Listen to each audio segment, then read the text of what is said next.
Je m'appelle Fathia et si je suis là aujourd'hui, c'est parce que mon fils Adam, qui avait 20 ans, a été tué par la police en 2022.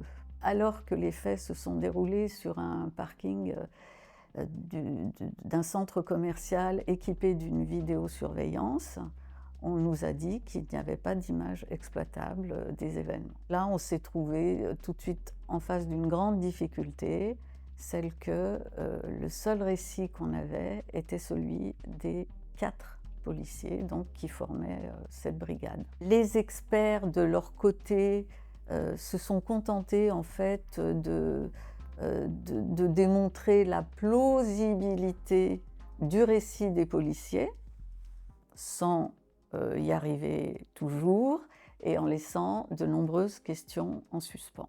Index a fait le travail et a démontré que le récit des policiers était très peu réaliste et même défiait les lois de la physique. Ce que je voudrais dire sur cette expérience que j'ai eue du système judiciaire, c'était la première fois de ma vie, c'est à quel point on se sent démuni. À partir du moment où j'ai été en relation avec Index quand même, c'était pour moi un appui bien sûr technique, opérationnel, etc.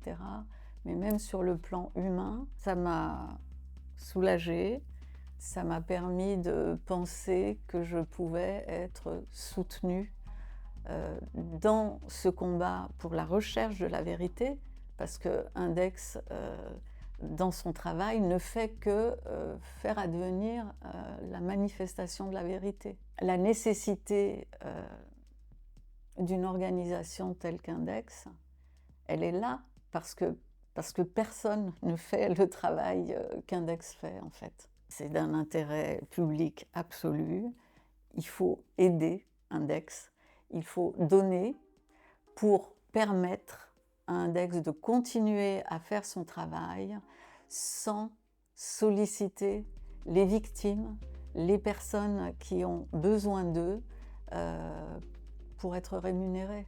Souvent, les familles n'ont pas beaucoup de moyens, quoi.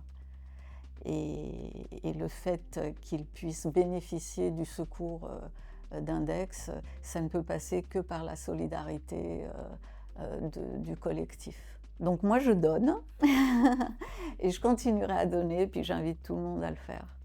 Tous ceux qui sont soucieux de la justice, tout simplement.